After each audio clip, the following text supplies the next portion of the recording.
Good morning. Took a bit of a break from videos for the new year. Ended up being a much longer break than I'd planned, but hey, I'm back on it now. So I know it's late, but I'm going to say Happy New Year anyway. I don't care. It's February, but it's still Happy New Year. So then I'm going to talk about focusing a mind, and there's a former monk called Dandapani, and I watched so many of his videos. Check them out. I'll try and put the link in to share with one of them. And so much of things that he's learned while working in the monastery, and he's now created tools that can be used to apply those things in everyday life, because obviously when you're in a monastery, you're in isolation and the challenges are different. But how do you then go into the world and apply those principles, use those tools? So I just love his work and appreciate his work, because there's the theory of being in the monastery, and then there's a practical real world life. How do you apply those tools? So this is about focusing our mind. How do we focus our mind? There's a few simple things, so I'm just going to keep it as like that, really, not overcomplicated. And the first simple thing is to focus on one thing at a time.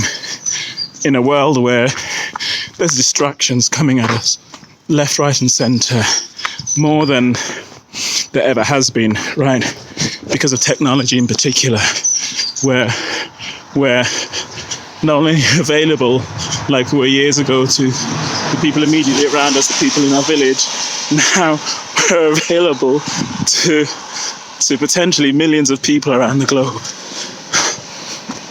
Devices, tools, companies want us to buy stuff. All of us, all of those things vying for our attention. And so, the wealth of distractions is unprecedented, right? So, simple thing, it's not easy to do. I've said this before, what's simple often is never easy.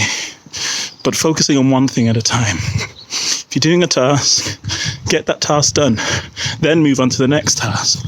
Multitasking doesn't exist. As a technologist,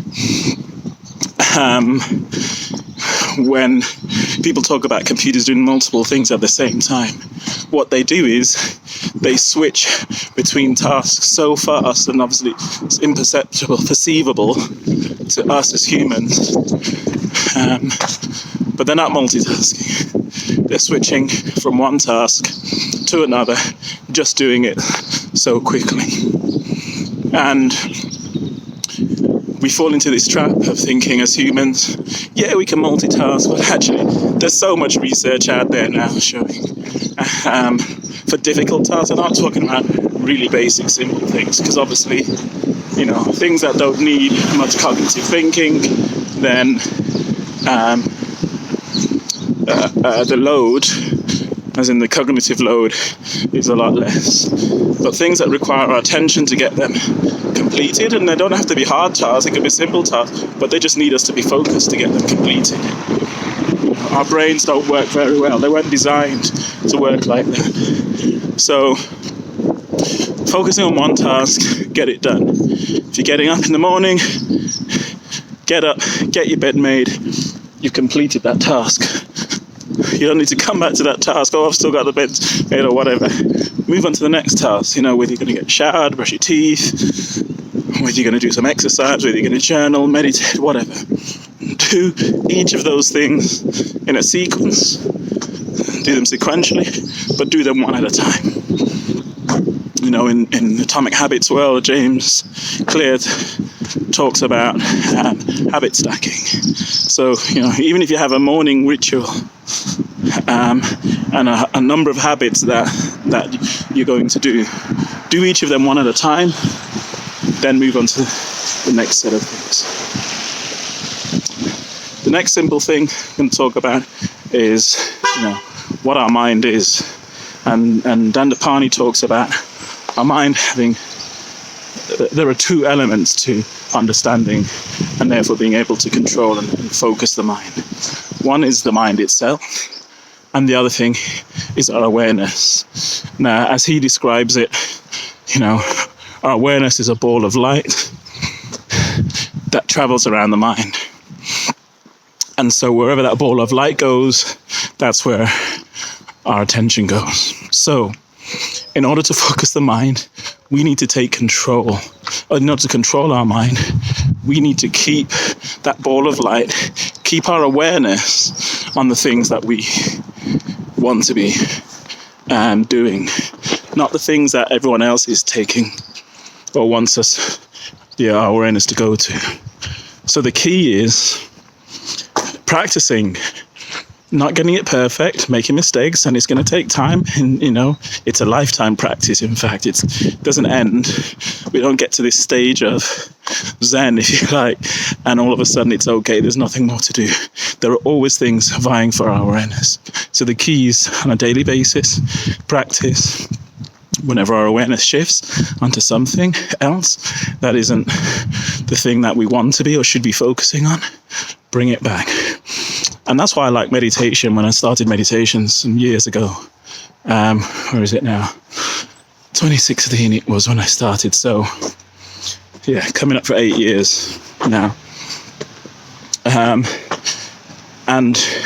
my misconception of what meditation was meant that I didn't start it until much later, thinking it wasn't for me. It's not about sitting there in some Zen form. It's about practicing, bringing our awareness back, being able to sit there. And even if it's only 30 seconds, and I think I started using the Headspace app. It was just a minute. Concentrate for a minute. When my distraction went, bring it back. When my attention went, brought it back. And I've been doing that for 8 years now, pretty much every day, give or take. And it's not just once in the day. I don't always get it right, but I meditate at least once during the day. Ideally, it would be 3 times, but obviously life sometimes gets in the way. So, yeah, how do we bring our attention and our awareness so that as we go through the day, we can be focused on the things that are important, focus on the things that we need to be. So that's it. Awareness on our mind, focusing on one thing at a time. Good to see you. Glad to be back. Take care. Bless up and one love. Peace.